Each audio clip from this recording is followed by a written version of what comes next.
আলহামদুলিল্লাহ মুআজ্জাজ মুহতারাম সম্মানিত মুসলিম ইজ্জত আল্লাহ সুবহানাহু ওয়া তাআলা দরবারে কোটি শুকরিয়া আদায় করছি যে মহান মালিক যে মহান যে মহান খালিক আমাদেরকে প্রতি জুমার নাই আজকে সালাতুল জুমা মসজিদে এসে আদায় করার তৌফিক এনায়েত করলেন সেই মহান মালিকের দরবারে কোটি শুকরিয়া আদায় করি সকলেই বলি আলহামদুলিল্লাহ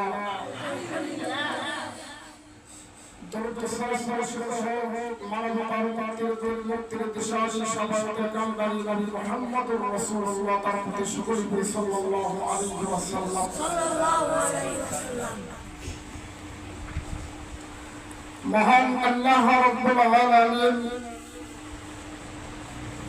যুগে যুগে নবী রাসূলদেরকে পাঠাইছেন আল্লাহ রাব্বুল আলামিনকে চেনানোর জন্য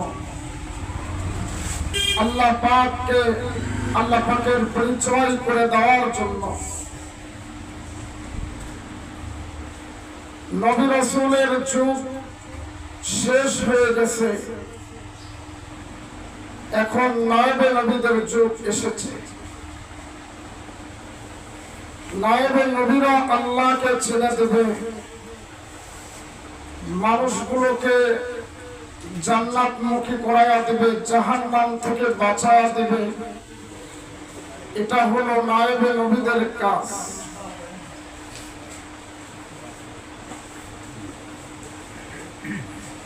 মানুষ যখন গুনাহ করতে করতে জীবনটা শেষ করে ফেলে দেয় মানুষ যখন জান্নাতের আশা ছেড়ে দেয় আমি আর জান্নাতে মনে হয় যেতে পারবো না গুনাহ যখন করতেই থাকি যেহেতু জাহান্নামেই যাব তো দুনিয়াতে সুখ শান্তি নষ্ট করে লাভ কি এটা প্রতিটি মানুষের ভুল ধারণা মহান আল্লাহ তাআলা বলেন বান্দা তোমরা যত গুনাহ করো না কেন লা তাকনাতু মির রাহমাতিল্লাহ আমার রহমত থেকে নিরাশ হও না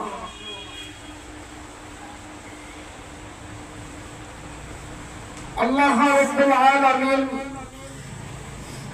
গুনাহর কারণে বান্দার উপরে বিভিন্ন বালা মুসিবত চাপায়া দেয় এই কারণটি হলো বান্দা যেন গুনাহ থেকে সরে আসে বান্দা যে অপরাধ করেছে সেই অপরাধ থেকে যেন সরে আসে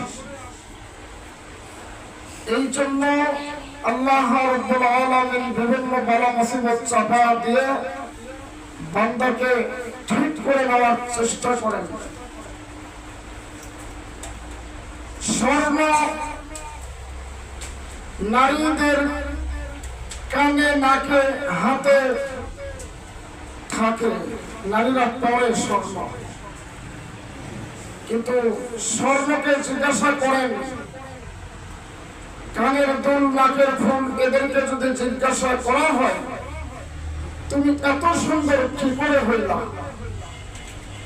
ওরা উত্তর দিবে এত সুন্দর হয়েছি এই কারণে সুন্দরী নারীর গলায় ঝুলেছি এই কারণে সুন্দরী নারীর নাকে এসেছি এই কারণে সুন্দরী নারীর কানে উঠেছি এই কারণে আমাকে অনেক মারপিট খেতে হয়েছে আমাকে আগুনে যেতে হয়েছে আমাকে মার খেতে হয়েছে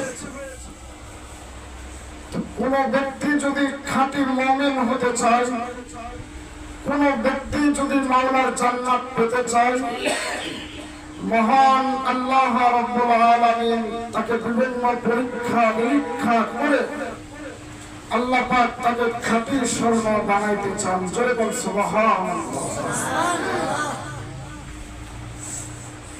আমার বন্ধুগণ আমিও থাকবো না দুনিয়ায় আপনিও থাকবেন না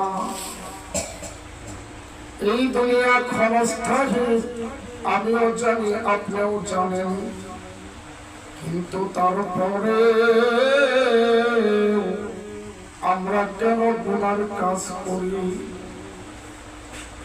রে আল্লাহ পাকের বান্দারা, প্রতিটি মানুষের ভেতরে আল্লাহ পাক তিনটি করে নফস দিয়েছে। যেমন কয়টি নফস? তিনটি নফস দিয়েছেন আল্লাহ তাআলা। ওই তিনটি নফসের গোলামি যদি আমরা করি তাহলে আমরা মানুষ হতে পারবো না। নফসের গোলামি করা যাবে না। এক নম্বর নফস হলো বান্দার নফসে আম্মারা, দুই নম্বর নফস হলো নফসে লাওয়ামা, তিন নম্বর নফস হলো নফসে মুতমাইন্না। এই নফসে মুতমাইন্না নবী রাসূলদেরকে আল্লাহ তাআলা দান করেছেন। নফসে মুতমাইন্না সবাইকে আল্লাহ দান করেন নাই। আর নফসে লাওয়ামা এটা আল্লাহ তাআলা ওলি আউলিয়াদেরকে দান করেছেন। নফসে মুতমাইন্না নবী রাসূলদেরকে আল্লাহ দান করেছেন। নফসে আম্মারা আমাদের সবাইকে আল্লাহ দান করেছেন। নফসে মুতমাইন্নার কাজ হলো শুধু তারা নেকির কাজই করবে, কোনো গুনার কাজ করবে না। আর নফসে লাওয়ামার কাজ হলো যখন বান্দা গুনার কাজ করবে আল্লাহ তাআলা তখন ওই নফসের মধ্যে ভয় ঢুকায়া দেয়। নফসে লাওয়ামা চালু থাকার কারণে তখন ওই বান্দা বুঝতে পারে আমি গুনার কাজ করে ফেলেছি, আল্লাহর কাছে আমাকে তওবা করতে হবে। এরা হলো নফসে লাওয়ামার অধিকারী। আর যাদেরকে নফসে আম্মারা দান করেছে এই নফসে আম্মারার লোকেরা, এই শ্রেণীর ব্যক্তিরা, এরা হলো গুনাহ করতে থাকে, নেকের কাজের ধারে কাছেও যায় না। এরা শুধু গুনাহ, এরা গুনাহ করতেই ভালোবাসে। এরা গুনার কাজে মজা পায়, নামাজে আসলে মজা পায় না, দান সৎকার করলে মজা পায় না, নেকের কাজে মজা পায় না। দান সৎকার যখন এরা করে এরা মনে মনে চিন্তা করতে থাকে আমার অর্থের ক্ষতি হয়ে গেল, যে 10 টাকা আমি দান করলাম ওটা দিয়ে আমার বাচ্চার সোজাপাতি কিনতে পারতাম, যে 100 টাকা দান করলাম আমার বিবির জন্য আমি সোদানে যেতে পারতাম, যে 5000 টাকা দান করেছি ওই টাকা দিয়ে আমার বাড়ি ঘরের কাজগুলো আমি করতে পারতাম, ব্যবসার পুঁজি করতাম। নফসে আম্মারার চৌধুরী যাদের নফসে আম্মারা চলছে এরা নেকির কাজ বোঝে না। নেকির কাজ, নেকির কথা বললে এদের গায়ে জ্বালা পোড়া উঠে যায়। যদি বলা হয় ভাই হযরত নামাজটা জামাতের সাথে এসে পড়ে, ওই ব্যক্তি মনে মনে পায় হযরতটা ভাই ব্যক্তির বাড়ি আমার পাশের বাড়ি কেন হলো, বারবার ফজরের সময় ঘুমের ডিস্টার্ব করে বারবার ডাকে। ওই ব্যক্তির মনের মধ্যে হিংসা শুরু হয়ে যায়, গায়ে জ্বালা পোড়া শুরু হয়। নামাজে যদি কষ্ট করে আসে নামাজের মধ্যে দাঁড়ায় আর ওই ব্যক্তির মধ্যে এমন সংসার করতে থাকে। ইমাম সাহেব যখন লম্বা কেরাত না ধরেন ছোট কেরাত ধরবে, ইমাম সাহেবের কেরাতটা কখন শেষ হয়ে যায় ওরা এই চিন্তা করে এরা হলো নফসে আম্মারার অধিকারী, এদের ভিতরে নফসে আম্মারা চালু আছে।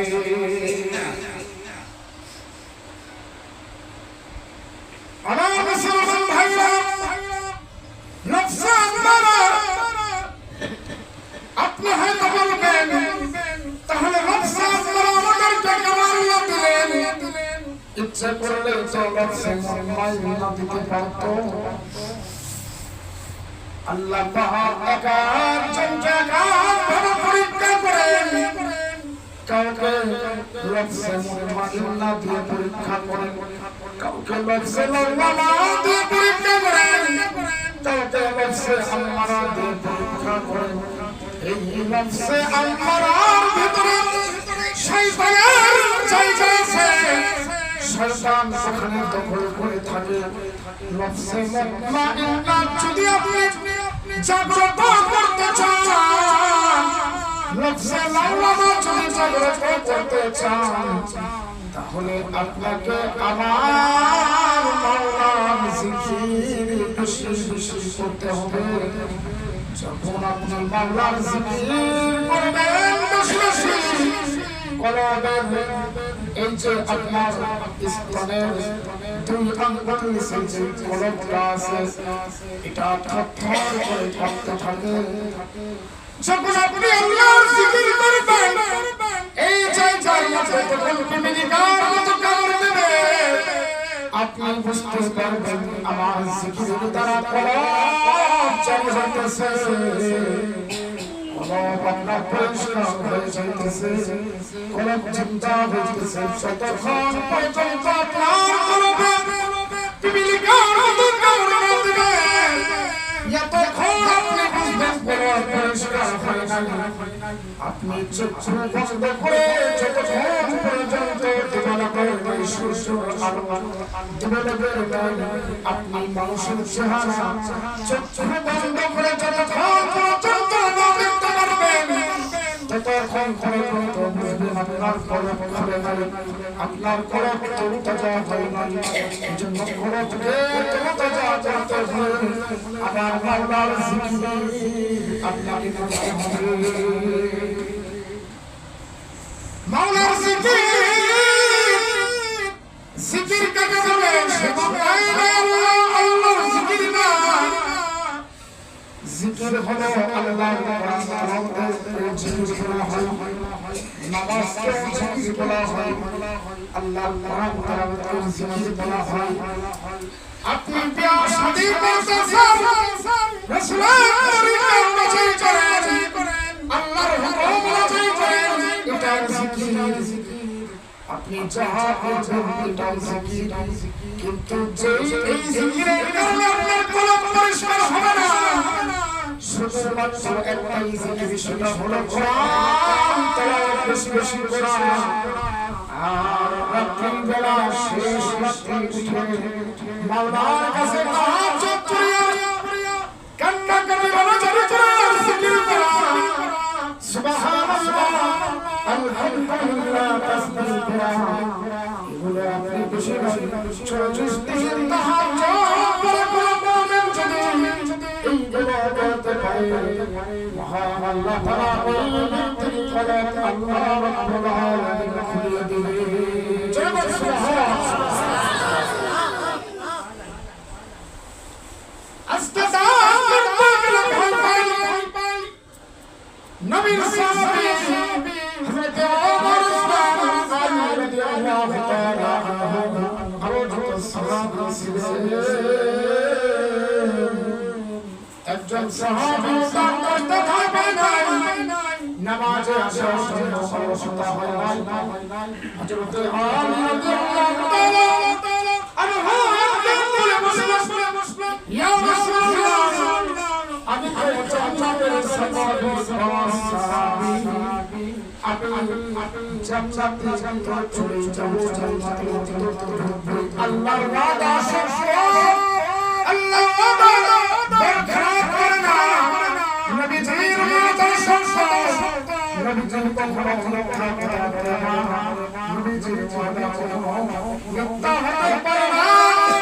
ইয়া রাসূলুল্লাহ, আমি আপনাকে কথা দিলাম, আমি আর নামাজ পড়ব না, আমি আর দান করব না, আমি আর নামাজ পড়ব না। কি করব না? নামাজ পড়ব না। কত বড় কথা। হযরত আলী রাদিয়াল্লাহু তাআলা এই কথা যখন বললেন, নবীজি বললেন, ঠিক আছে তোমার নামাজ তোমার মাইরালি আর নামাজ পড়বে না হযরত আলী রাদিয়াল্লাহু তাআলা বাড়িতে চলে ঈশা সালাত পড়ে আজানের দেখুন আজান হযরত আলী রাদিয়াল্লাহু তাআলা লাগছে আর ঠেকতে পারে হযরত আলী রাদিয়াল্লাহু তাআলা চিন্তা করছে আমি রাসূল কিন্তু নামাজ তো আমার শেষ না চলো সুবহানাল্লাহ হযরত আলী রাদিয়াল্লাহু তাআলা আজান হয়ে গেছে ঠিক না মসজিদে চলে গেলেন নামাজ জন্য হযরত আলী সামনে বসে নবীজি নবীজি ফরজ করলেন সাহাবীদের দেখে আমার সংসার হযরত আলী আসসালামু আলাইকুম ওয়া রাহমাতুল্লাহ নবীজি সাহাবায়ে জবাব দিলেন নবীজি আগে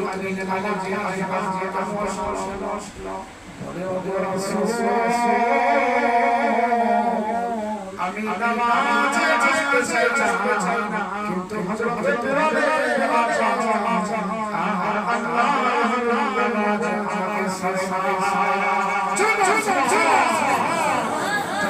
ইমানের অধিকারী দান সৎকার বিষয় দান করতে চাই না আমাদেরকে হযরত যুদ্ধের ময়দানে যাবে সমস্ত আছে নবীজি